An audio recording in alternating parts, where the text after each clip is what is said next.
bonsoir et bienvenue à cette grande édition de nos informations. Tout de suite, les principaux titres.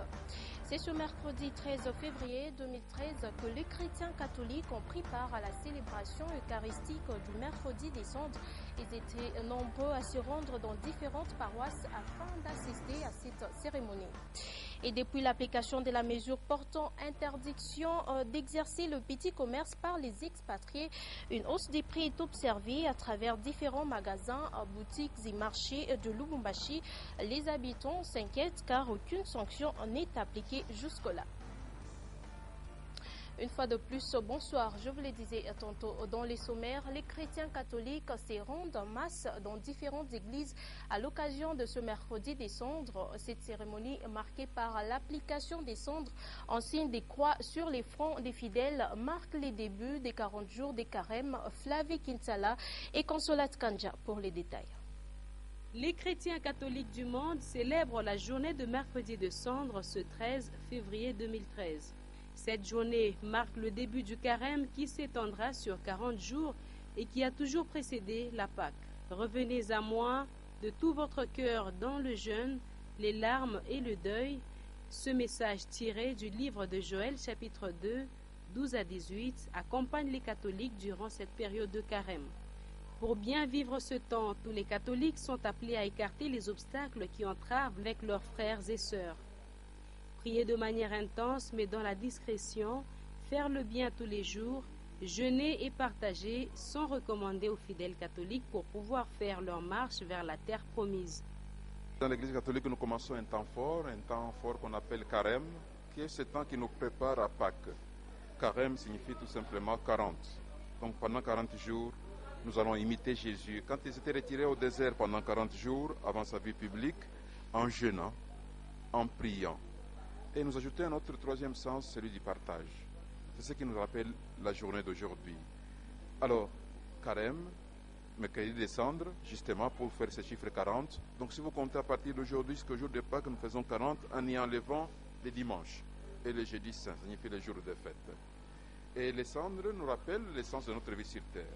En les recevant, on dit soit convertissez-vous, croyez à l'évangile, soit homme, souviens-toi, tu viens de la poussière, tu retourneras à la poussière. L'essence de notre vie sur terre ici, c'est pour nous préparer à la véritable vie, à la vie dans l'au-delà. Alors pendant ce temps de carême, 3 choses sont importantes. C'est la prière, comme Jésus.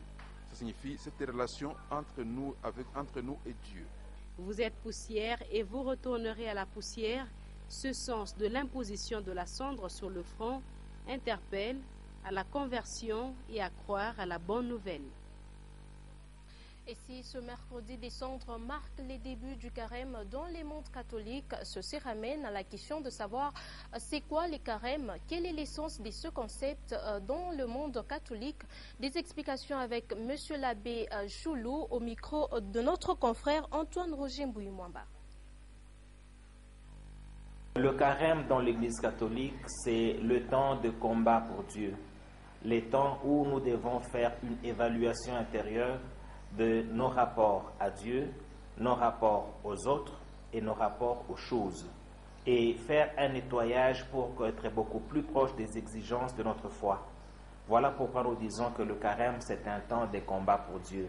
Pendant ce temps de combat, il nous est recommandé d'être unis à Dieu par la prière.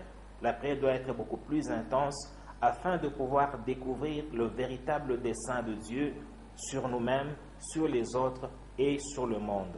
Pendant ce temps aussi de carême, il nous est demandé de faire l'aumône, ça signifie acte charitable, à l'égard des personnes qui sont dans le besoin, comme pour nous dire que la véritable conversion passe par le service au prochain. Et aussi pendant ce temps, il nous est demandé de jeûner. Ça signifie nous priver de ce que nous aimons, pas pour stocker, pour faire une réserve, pour prolonger la durée de notre réserve, mais pour partager. Ce dont nous nous privons doit contribuer à la satisfaction des autres. Et c'est dans ce sens-là que notre carême pourrait nous permettre de croître en grâce, de croître en foi auprès de Dieu. Autre chose à présent, dans les secteurs économiques et commerciaux, une hausse des prix est observée dans les magasins, boutiques et marchés par les Louchois. Les habitants de Lubumbashi se plaignent du fait que la division provinciale de l'économie et commerce ne fait rien pour sanctionner ceux qui augmentent les prix. Jean-Paul Malimba et Antoine Roger Mbouimwamba pour les détails. Depuis la mise en application à Lubumbashi de la mesure interdisant la vente de produits en détail par les expatriés, décision du ministère national de l'économie et commerce, les Louchois assistent impuissants à une hausse arbitraire de prix des marchandises et produits de première nécessité dans le marché et magasins. Ce phénomène intervient sans aucune réaction de la Ligue des consommateurs qui aurait pu s'élever pour dénoncer cette hausse des prix qui ne profite qu'aux opérateurs économiques expatriés et certains nationaux. Dans certains magasins des expatriés, les nationaux sont présentés comme propriétaires de magasins pour tromper la vigilance des agents contrôleurs de l'État chargés de vérifier les prix. Quant aux expatriés, je vois, et ils ont exposé maintenant les noirs, ils les ont mis en avant. Et ils se sont fait comme les héros dans l'ombre, ils sont derrière les noirs. C'est les noirs maintenant qui s'approprient leurs magasins. Ils essaient maintenant de se cacher dans les noirs et c'est les noirs qui occupent maintenant leurs magasins. Quant aux autorités, ils peuvent penser aussi à ça. Quelques consommateurs qui faisaient leurs courses se sont plaints du silence de la division provinciale de l'économie et celle du commerce. Unabeba kintu tunaanza kuuza kwa kintu kamoya unauza na hapa inakuwa bintu bisisi biduzi unyambie wao na ile makuta kuzadia bisisi biduzi tutafanyaje? Tunaomba ko leta atusaidie barudishe comme ile modèle tulikuwa naishi tuishi bien.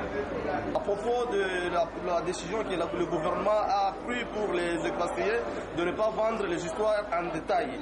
Maintenant, la situation est obligée maintenant de hausse de prix partout. Les hausses de prix, en tout cas c'est la souffrance.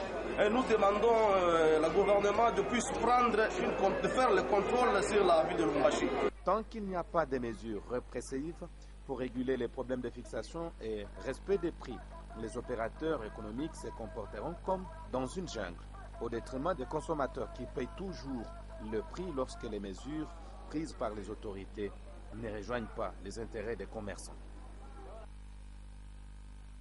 La population louchoise consomme certains aliments mal conservés avec les risques de contracter certaines maladies de Mansal, surtout que l'épidémie de choléra fait rage à Lubumbashi. Cependant, la consommation de l'eau en sachet et les camondélés est interdit pendant cette période. C'est un reportage des Forfons Piana.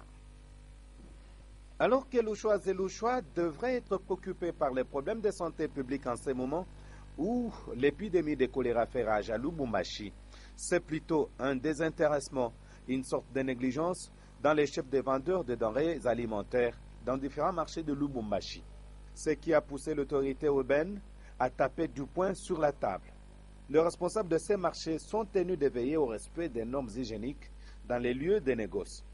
Pour préserver la santé des consommateurs, il est demandé aux vendeurs de denrées alimentaires de bien conserver leurs marchandises afin d'éviter tout contact avec les agents causaux de maladies de Mansal. Pendant cette période où les choléra bas sont pleins à Lubumbashi, le maire Jean-Oscar Sangouza a interdit la consommation de l'eau en sachet appelée communément maïmatalala et toutes sortes de viandes appelées kamundele vendues dans des marchés. Néanmoins, dans certains marchés, les légumes et autres denrées sont vendus sur les étalages. Mais ceux qui n'ont pas de place dans les marchés, eux, écoulent leurs marchandises à même les sols. Selon certains administrateurs de marché, cette pratique de vendre à même le sol, les denrées s'observent surtout chez les marchands qui proviennent de Kipushi, Lumata, Kingandu et autres villages. Au lieu d'attendre qu'on les installe, eux se précipitent à étaler leurs produits à même les sols, question de rentrer à temps dans leur milieu, oubliant même la santé des consommateurs. Et un nouveau bâtiment pour l'école de criminologie de l'université de Lubumbashi. C'est un bâtiment avec de grands nouveaux auditoires de plus de 100 étudiants chacun et 3 bureaux administratifs. L'inauguration est intervenue ce mercredi à manifestation présidée par les recteurs Tchabomumba. Antoine Roger Mbouimwamba pour le reportage. Assurer un enseignement de qualité au futur cadre du pays, il faut des infrastructures conséquentes. L'université de Lubumbashi, via son recteur Île-de-France Tchabomumba, l'a compris. Elle vient de doter l'Écocrime, l'école de criminologie, d'un nouveau bâtiment dont l'inauguration est intervenue ce mercredi 13 février 2013. Tout est beau à voir dans ce bâtiment où l'on trouve de grands auditoires d'une capacité de plus de 100 étudiants chacun et 3 bureaux pour les administratifs. Le recteur Tchabou Mumba, après coupure du ruban symbolique, remet les clés de 2 auditoires au directeur de l'Écocrime, Île-de-France Chinyama. Ça nous prendra quelques mois pour finaliser le tout, mais nous voulons rendre opérationnel au moins un auditoire dans les jours qui viennent. Merci, monsieur le recteur. Cette étape franchie, le professeur Tchabou Mumba et tous les invités visitent les auditoires sous les explications du représentant de l'entrepreneur. La construction de ces 2 auditoires a été totalement financée par nos propres fonds. Nous avons reçu l'aide de personnes. C'est donc en économisant franc par franc que nous sommes parvenus à réunir le montant nécessaire pour finaliser ces 2 auditoires. Nous avons décidé de doter les facultés qui manquaient d'infrastructures, les doter de nouveaux auditoires. Ici, pour cette année, c'est ce que nous avons réalisé. Si vous regardez l'autre côté de ce bâtiment, il y a un bâtiment similaire qui n'est pas achevé. Nous allons commencer à faire les travaux à partir de la semaine prochaine. Une infrastructure imposante, digne d'un alma mater comme l'université de Lubumbashi. Et là, on peut dire que les différents frais d'études payés par les étudiants servent à quelque chose. Et c'est pour la première fois que la communauté internationale célèbre la journée de la radio ce mercredi 13 février. L'initiative vient de l'UNESCO qui a encouragé les pays du monde entier à célébrer cette journée par des activités réalisées en collaboration avec les diffuseurs régionaux, nationaux et même internationaux. C'est un reportage d'Edouard Kango. Améliorer la collaboration entre les diffuseurs et encourager aussi bien les grands médias que les radios communautaires, c'est l'une des recommandations de l'UNESCO à l'annonce de la célébration de la journée de la radio. La toute première édition de la commémoration de la journée mondiale de la radio, c'est pour mercredi 13 février 2013 sous l'initiative de l'UNESCO. Cet organisme international encourage les pays du monde entier à célébrer la journée de la radio par des activités réalisées en collaboration avec des diffuseurs régionaux, nationaux et internationaux. En sa qualité d'ancien média, la radio joue un rôle capital dans la mesure où elle permet d'atteindre l'audience la plus large au niveau mondial. La radio, avec ses multiples fonctions, elle peut aider les personnes, jeunes et vieux, à engager des conversations sur les sujets qui les touchent. Elle est et demeure le moyen de communication par excellence. Loin de nous l'idée de la comparer à la télévision, un autre média traditionnel, la radio est presque accessible à toutes les couches sociales et permet même aux plus démunis d'avoir accès à l'information, ce qui est un droit reconnu à tout citoyen. La radio joue un rôle de premier plan dans la propagande ou campagne électorale. De nos jours, aucun domaine ou secteur de la vie ne peut se passer de la radio, étant donné qu'elle est le canal le plus rapide pour diffuser une information. Et la journée de la femme ne sera pas célébrée dans son rythme habituel. Annonce faite par le ministre de Genre, Famille et Enfants. Elle demande à toutes les femmes d'avoir un regard compatissant pour les femmes et les enfants violés à l'est de la République démocratique du Congo. Tatiana Ndila. Pas de défilé, pas d'épargne pour la célébration de la Journée internationale de la femme le 8 mars prochain. Décision annoncée par Madame le ministre du Genre, Famille et Enfants du gouvernement central. Pour certaines femmes, cette mesure est la bienvenue, tandis que pour certaines autres, elles ne comprennent pas le pourquoi. Il serait bien beau de prendre la mesure, mais la plus grande question reste à savoir. Quelles sont les stratégies mises en place pour la sensibilisation et la femme par rapport au thème national? Pendant ce temps, le ministère provincial du genre, la division provinciale du genre et autres services des femmes ne savent toujours pas comment s'y prendre. Pas de dispositions déjà prises pour sensibiliser toutes les couches des femmes sur les sens de débats et conférences qui seront organisées ce jour-là, et ce jour, et pourquoi pas ce mois de mars. Ainsi, la division du genre, famille et enfants, le ministère provincial et autres organisations des femmes devraient s'impliquer en lançant des campagnes, question de préparer déjà les femmes de toutes les tendances à se solidariser davantage avec les femmes et les enfants de l'Est qui sont victimes des atrocités de la guerre qui sévit dans cette partie de la République démocratique du Congo. La sensibilisation devrait s'étendre même dans les milieux ruraux car nombreuses de ces femmes ne sont pas au courant de ce qui se passe en ville. Les ministères, tout comme la division de genre, famille et enfants, ont donc du pain sur la planche. Les vols des câbles électriques à répétition dans la ville de Lubumbashi inquiètent tout le monde et suscitent des réactions. Dans la commune Katuba, les habitants estiment que c'est les fameux délestages qui occasionnent les vols.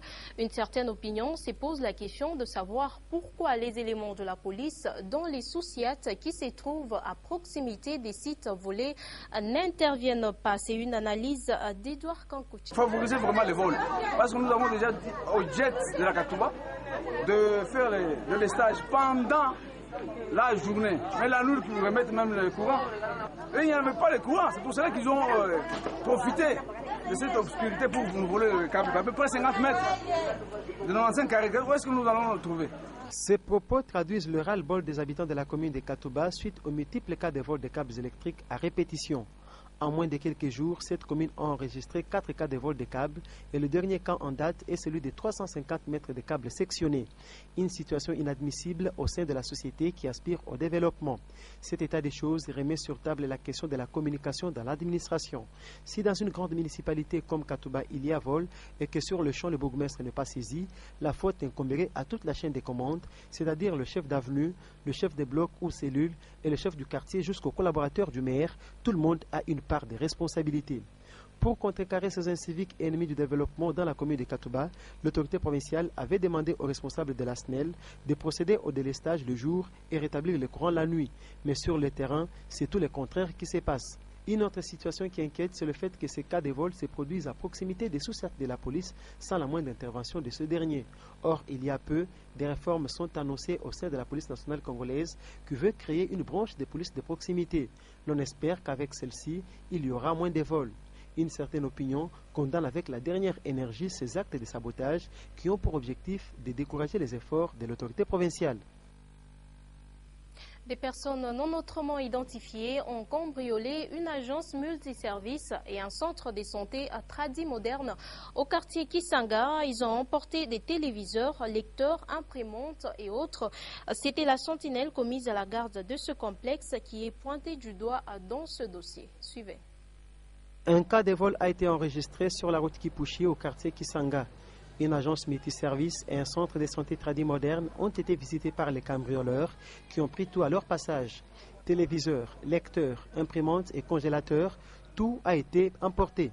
D'après le chef du quartier Kisanga, l'auteur de ces forfaits serait la sentinelle commise à la garde de ce complexe. Toutes les hypothèses indiquent qu'il serait dans le coup.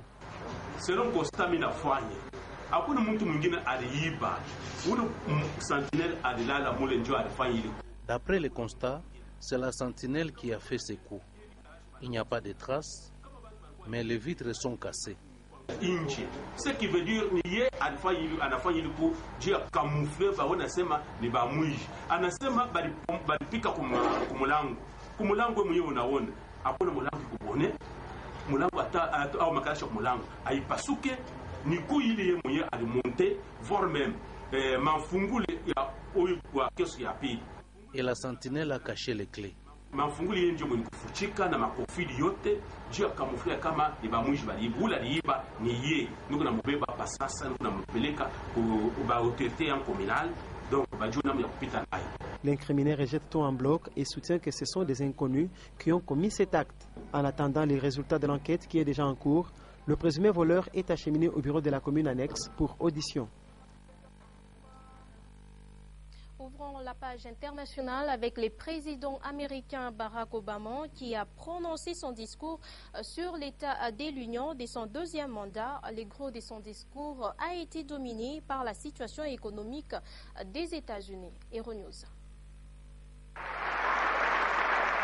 Barack Obama a véritablement lancé mardi son second mandat à la Maison-Blanche à travers son discours sur l'état de l'Union. Comme prévu, face à une assemblée essentiellement républicaine, les questions économiques ont largement dominé ses propos. Le président démocrate a tout d'abord exhorté le Congrès à soutenir sa proposition de relever le salaire minimum aux États-Unis. Ce soir, décidons que dans le pays le plus riche au monde, personne ne travaillant à plein temps ne devrait vivre dans la pauvreté. Élevons le salaire minimum fédéral à $9 de l'heure.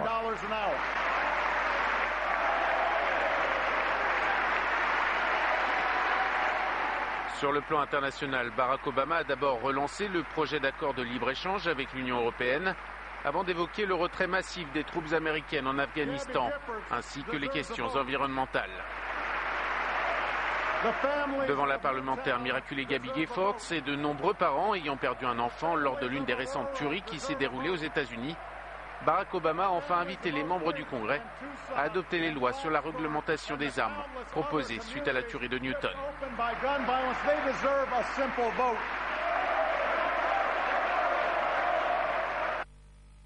Et le pape Benoît XVI a accordé une audience aux 8000 fidèles à Vatican. C'est donc sa première sortie après avoir annoncé sa démission. Une fois de plus, Euronews. Beaucoup d'émotions et d'applaudissements pour le pape. Sa première apparition publique depuis l'annonce de sa démission. Une audience au Vatican pendant laquelle il s'est expliqué. Mes chers frères et sœurs, comme vous le savez, j'ai décidé... Un discours très vite interrompu par les applaudissements de 8000 fidèles venus soutenir Benoît XVI 2 jours après sa démission surprise.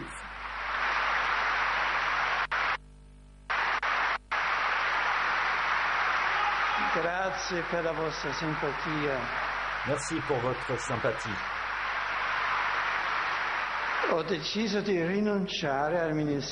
J'ai décidé de renoncer au ministère que le Seigneur m'a confié le 19 avril 2005. Je l'ai fait en toute liberté pour le bien de l'Église, après avoir prié pendant une longue période et après mon examen de conscience devant Dieu. Je suis bien conscient de la gravité de l'acte, mais aussi bien conscient de n'être plus en mesure de mener à bien le ministère de Pierre, avec la force que cela nécessite. Mercredi décembre oblige, le Saint-Père, 85 ans, présidera dans la journée une messe. Elle devait avoir lieu dans une petite église de Rome. Finalement, la cérémonie aura lieu à la basilique Saint-Pierre, probablement sa dernière messe en public. C'est par là que s'achève cette édition du journal. Je vous rappelle le principal titre. C'est ce mercredi 13 février 2013 que les chrétiens catholiques ont pris part à la célébration eucharistique du mercredi des cendres. Ils étaient nombreux à se rendre dans différentes paroisses afin d'assister à cette cérémonie. Et depuis l'application de la mesure portant interdiction d'exercer les petits commerces par les expatriés, une hausse des prix est observée à travers différents magasins, boutiques et marchés de Lubumbashi. Les habitants s'inquiètent car aucune sanction n'est appliquée. Merci de nous avoir suivis. Madame, Monsieur, c'est complètement fini pour cette édition du journal. Retrouvez à 23h Karine Kabongo, demain à 9h et 13h Linda Lukalou. Et moi, je vous retrouve demain avec le même et réel plaisir de vous informer.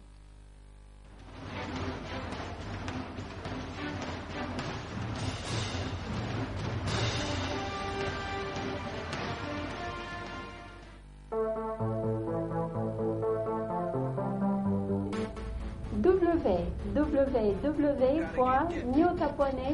le Katanga vers le monde. Nyota.net, une autre face d'information. Nyota.net, une autre source d'information en ligne.